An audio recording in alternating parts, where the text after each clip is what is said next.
एक जंगल में चमेली बकरी अपने पति रंगीला के साथ रहती थी। उनकी शादी को काफी दिन हो गए थे, लेकिन अभी तक उनकी कोई भी संतान नहीं थी। अरे ओ रंगीले, हमारी शादी को इतने दिन हो गए, अभी तक मुझ पर बच्चा नहीं हुआ है।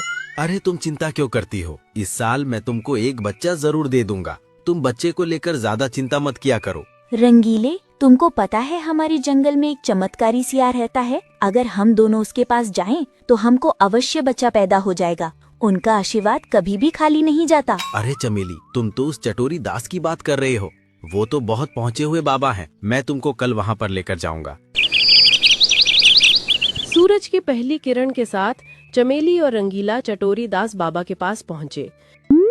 चटोरी दास महाराज की जय हो। अरे मूर्ख कटोरी बंद, मेरा नाम है चटोरी चंद। तुम मुझको चटोरी दास क्यों बुला रहे हो? तुमको क्या मैं दास लगता हूँ? नहीं स्वामी दास, और दासी तो हम हैं। कृपया करके आप हमारी झोली भर दो। हम कई सालों से निसंतान हैं। कुछ मत बोलो चमेली, हम सब जानते हैं रंगीले ने बहुत मेहनत की, लेकिन तुमको कोई भी बच्चा नहीं हुआ है। तुम चिंता मत करो, मैं तुमको ऐसा उपाय बता दूंगा कि तुमको शीघ्र ही बच्चा पैदा हो जाएगा और बच्चा बहुत ही सुंदर चंद्र समान होगा। महाराज जल्दी बताइए, क्या है वो उपाय? तुमको ऐसे तालाब पर जाना है जो जंगल के बीचों बीच हो और उसके किनारे पर एक बरगद का पेड़ हो। अगर तुम ऐसे किसी तालाब पर जाओगे तो तुमको संतान आवश्यक हो जाएगी। ठीक है स्वामी, हम ऐसे तालाब पर अवश्य जाएंगे। चमेली और रंगीला दोनों मिलकर ऐसे तालाब को ढूंढ लेते हैं जिसके पास बरगद का पेड़ होता है, और वो सूर्यास्त के बाद उस तालाब पर पहुंचते हैं। अजी देखो, ये तालाब है जैसा चटोरी चंद ने बताया था। और दोनों तालाब पर थोड़ी देर ठहरकर वहां से चले आते हैं।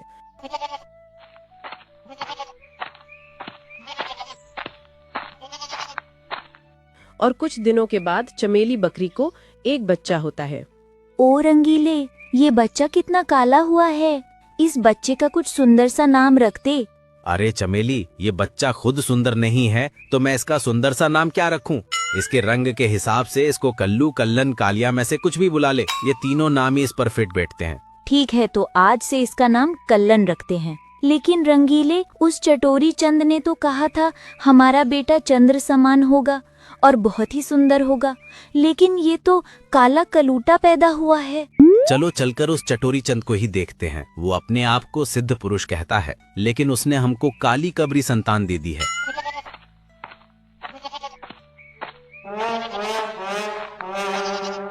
चटोरी चंद महाराज की जय हो। महाराज, आपने कहा था कि हमको चंद्र समान जैसा पुत्र पैदा होगा, लेकिन ये तो काला कलूटा पैदा हुआ है। अरे बच्चा, हमारा आशीर्वाद कभी विफल नहीं जा सकता। पहले तो आप ये बताओ कि आप लोग उस तालाब पर दिन में गए थे या रात में? चटोरी चंद जी, हम उस तालाब पर रात में गए थे। चमेली, यही तो तूने गलती कर दी कि तू रात में उस तालाब पर गई, इसीलिए तुझको काला बच्चा पैदा हुआ। अगर तू उस तालाब पर दिन में जाती तो तुझको सच में चंद्र के समान जैसा बच्चा पैदा होता। खैर कोई बात नहीं है, तुझको तो बच्चा ही चाहिए था ना। तेरी गोद तो हरी भरी हो गई, इसको स्वीकार कर ले। चमेली और रंगीला दोनों वहां से आ जाते हैं। हे भगवान, कैसा जमाना आ गया है। ये दोनों पहले तो बच्चे के लिए तरस रहे थे, अब इनका बच्चा पैदा हुआ है तो अभी उसके रंग से घृणा कर रहे हैं। इन मूर्खों को कौन समझाए कि रंग से कुछ नहीं होता, अच्छे संस्कार और कर्म होना आवश्यक है।